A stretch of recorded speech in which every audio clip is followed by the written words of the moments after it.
Lucas capítulo 17, versículos 5 y 6 dice: Y los apóstoles dijeron al Señor: aumentanos la fe. Entonces el Señor dijo: si tuviera fe como un grano de mostaza, diríais a este sicómoro: desarráigate y plántate en el mar, y os obedecería. Amén. Que Dios bendiga, hermanos, su palabra en nuestros corazones en esta mañana. Usted imagínese que alguien deja 2 cartas en la oficina de correo. Una está escrita en un lenguaje fino, elegante, un papel costoso, pero no lleva sello. Y la otra carta está escrita a lápiz, en un papel barato, con manchas, con faltas de ortografía, de gramática, pero lleva sello. ¿Cuál de las 2 cartas cree usted que llegaría a su destino? Esa, la que tiene el sello. Y hermano, no es la elocuencia, no son las formas de nosotros orar, de nuestras palabras, las que hacen que nuestras oraciones sean efectivas. Es la fe, es el sello de la fe, lo que hace que nuestras oraciones lleguen al lugar donde Dios quiere que lleguen. Ore, crea y recibirá. Ore, dude y no recibirá. La Biblia lo dice así, de sencillo, dice: conforme a vuestra fe os sea hecho. Quiere decir que no es por tu fama, no es por tu fortuna, no es por tu elocuencia, no es por tu destino, por tus amigos, es por tu fe que te será hecho. Y la fe podemos decir que es la unidad monetaria del reino de los cielos, ¿no?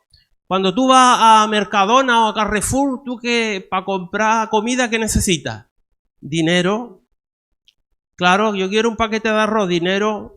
Quiero un paquete de garbanzo, dinero.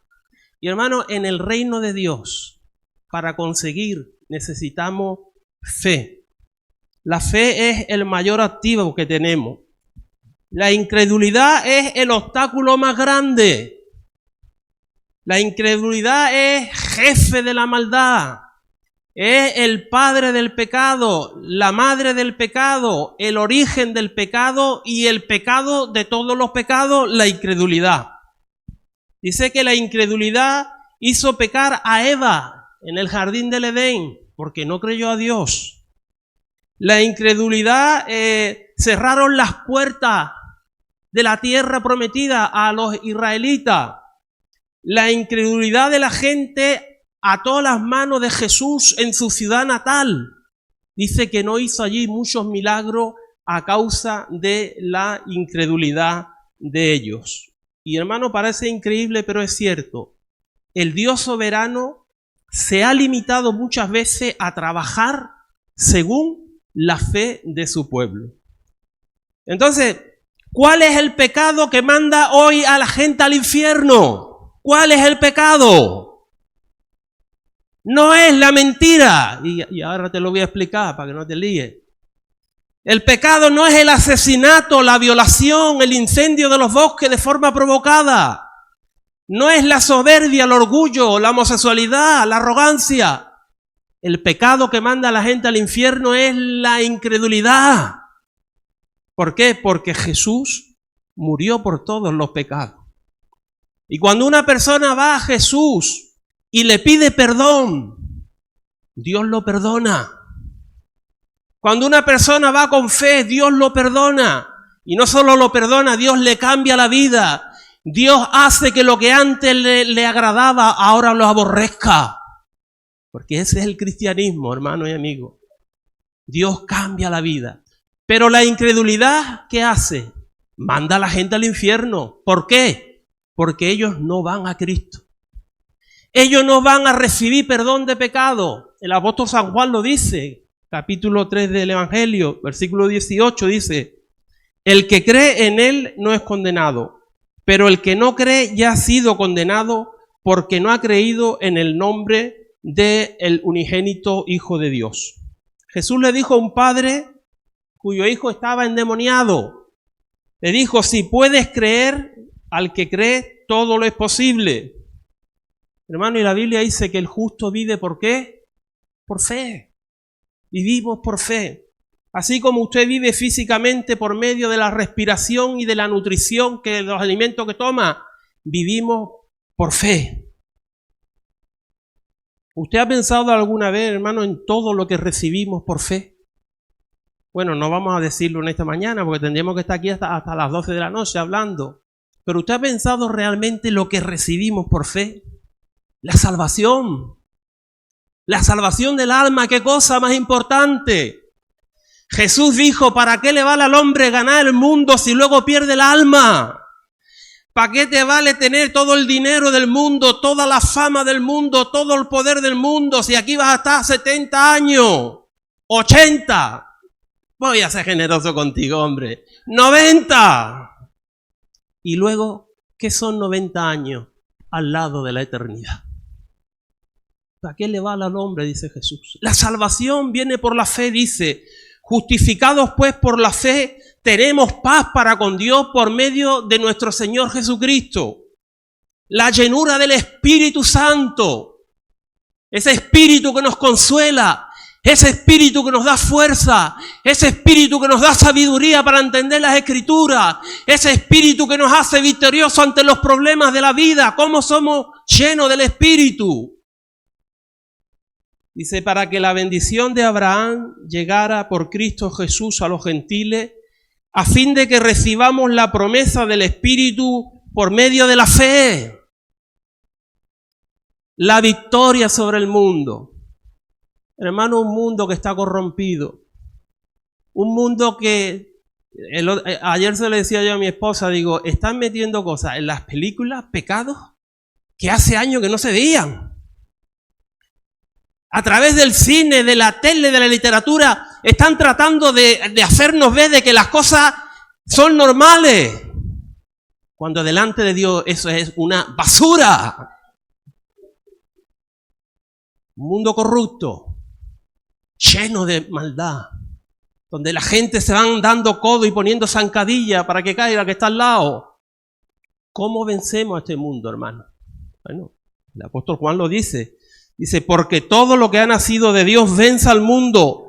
Y esta es la victoria que ha vencido al mundo, nuestra fe. Satanás. ¿Cómo vencemos a Satanás? Qué terrible enemigo. Hermano, cuando 5 jóvenes se montan en un vehículo un sábado a las 6 de la mañana, llenos de alcohol, hasta aquí, y entran en una autovía, en una carretera comarcada, donde sea, y esos jóvenes se estrellan contra un muro y se revientan sus entrañas y su sangre baña la carretera y sus padres lloran en el tanatorio y sus hermanos están destrozados. ¿Sabes qué? Satanás está tocando las palmas y riéndose, porque el diablo viene para matar, para robar y para destruir. ¿Y cómo vencemos a ese enemigo terrible? ¿Cómo lo vencemos? Dice, y sobre todo, armaos con el escudo de la fe, con que podéis apagar todos los dardos de fuego del maligno. Hermano, con la fe le vencemos. Y por último, ¿cómo dominamos, hermano, esta carne? ¿Cómo somos santos? Una carne que Dios dice ora y la carne dice duerme. Una carne que Dios dice ve al culto a escuchar la palabra y dice la carne no, me voy a correr que tengo ganas de correr.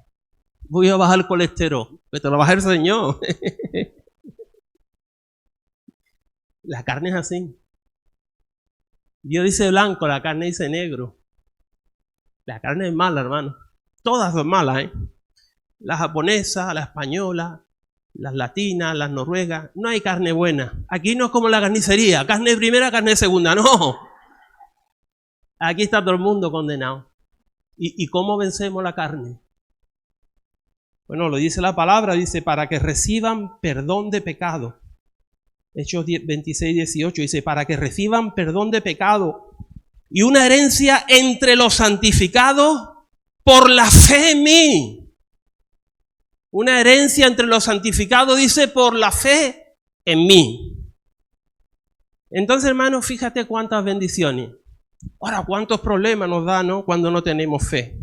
Por ejemplo, Dios no creo, cuando no tenemos fe nos preocupamos, ¿no?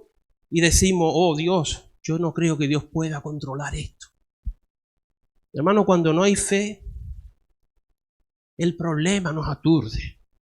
El problema por la mañana, el problema por la tarde, el problema por la noche, el problema por la lengua, el problema por el pensamiento.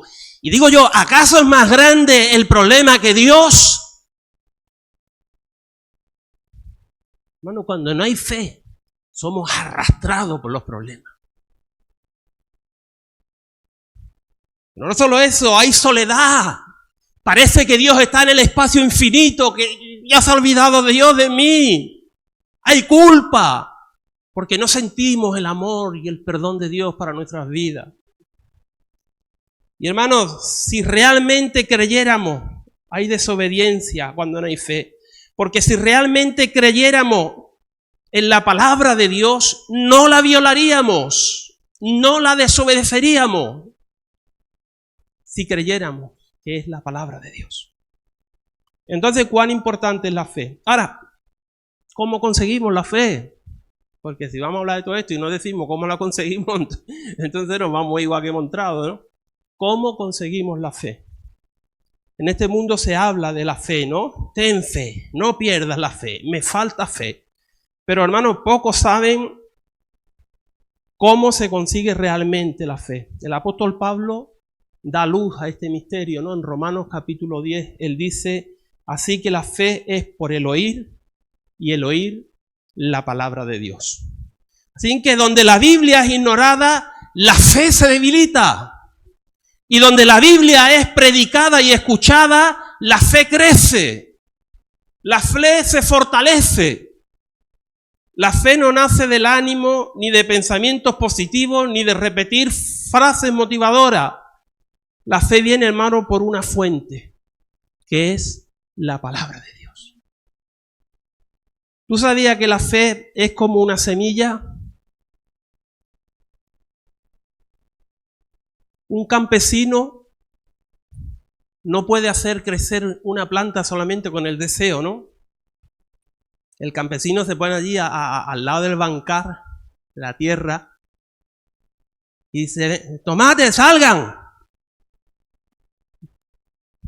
Salgan los pimientos. Bueno, lo voy a decir más flojito, a ver si sale con más dulzura. Berenjena, salgan. ¿Tú crees que va a salir la berenjena? ¿Qué tiene que hacer? Sembrar la semilla. Hermano, la fe aparece cuando la semilla correcta cae en el corazón de una persona. Repito, la fe aparece cuando la semilla correcta cae en el corazón de una persona. ¿Y cuál es esa semilla? Jesús lo dijo en la parábola del sembrador. La semilla es la palabra de Dios. No es la motivación humana, no son los consejos de amigos, ni la filosofía, ni las emociones. Es la palabra de Dios la que hace que crezca la fe.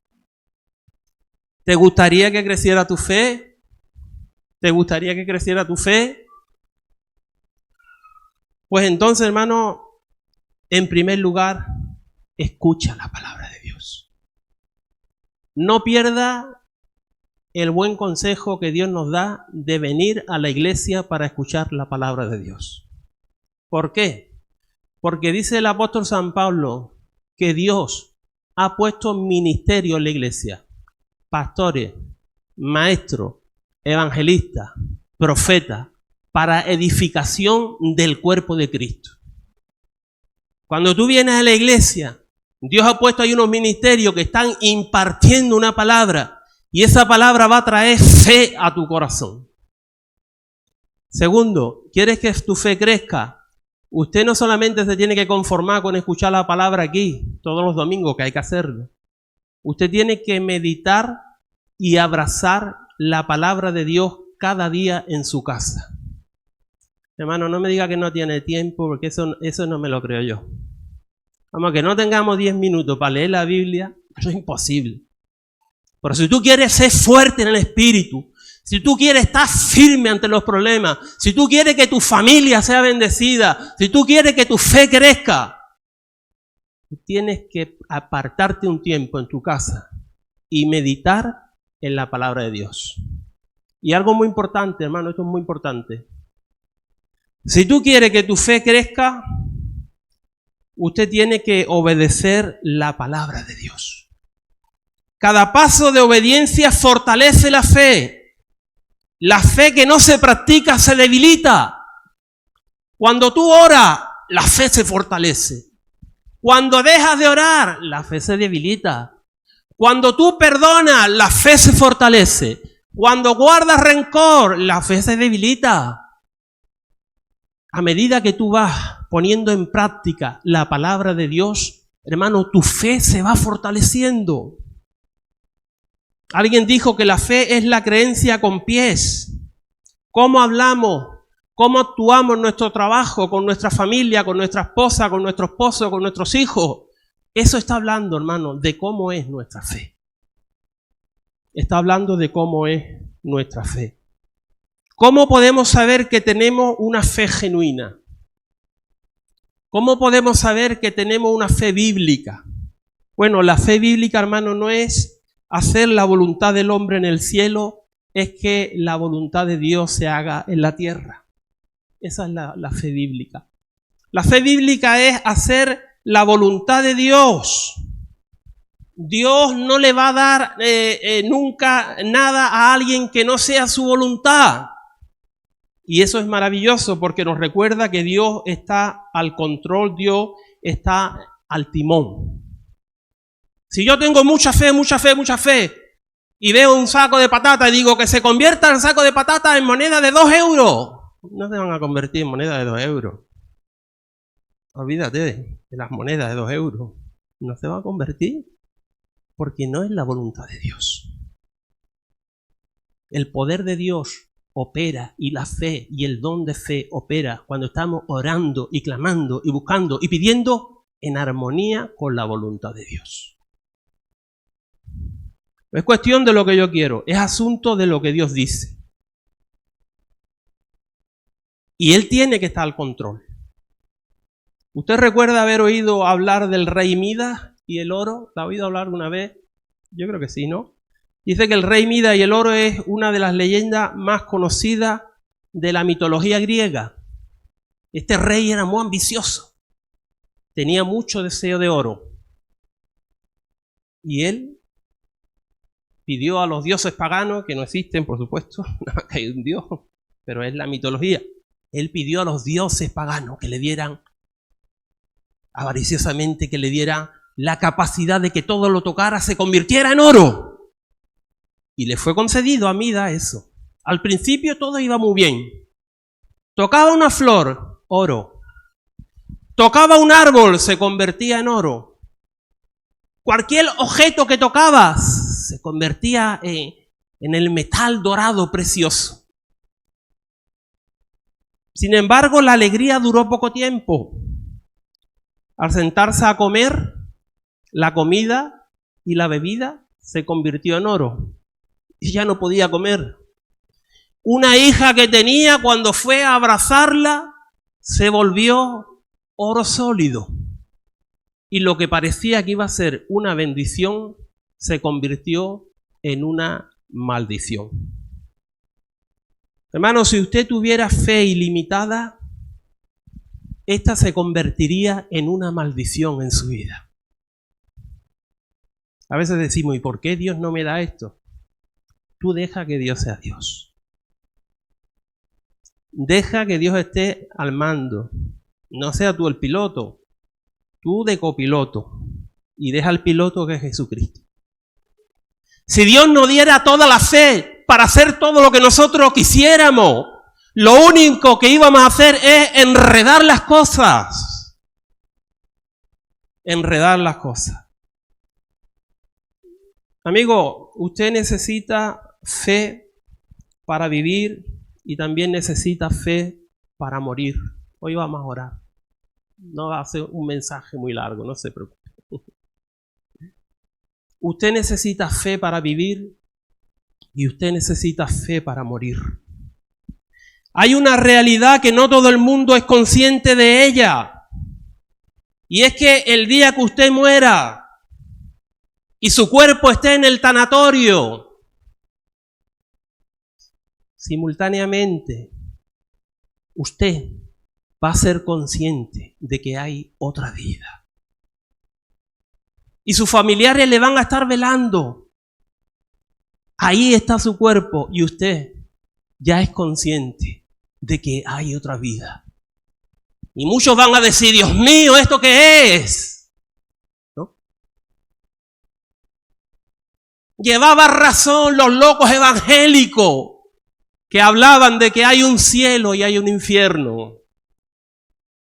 Porque hay dos sitios donde tú puedes ir cuando te mueras. Que te va a morir lo tiene claro, que sí, claro que sí.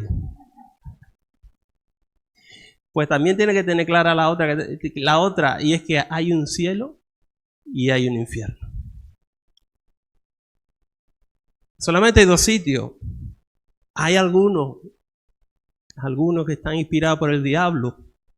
Están inspirados por el diablo, esto hay que decirlo. Aquí la cosa hay que decirla como son. No vamos a andar con la boca cerrada.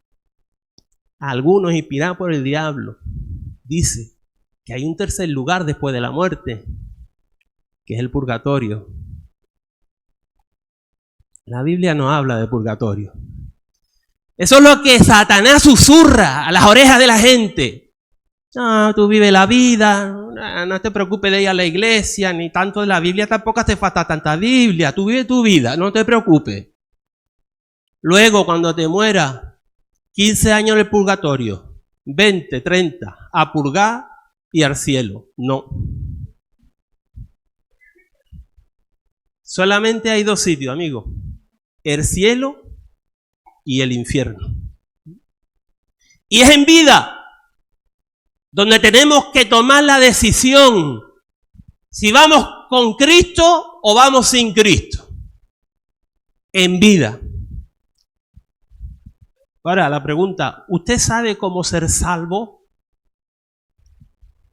¿Sabe usted cómo llegar al cielo?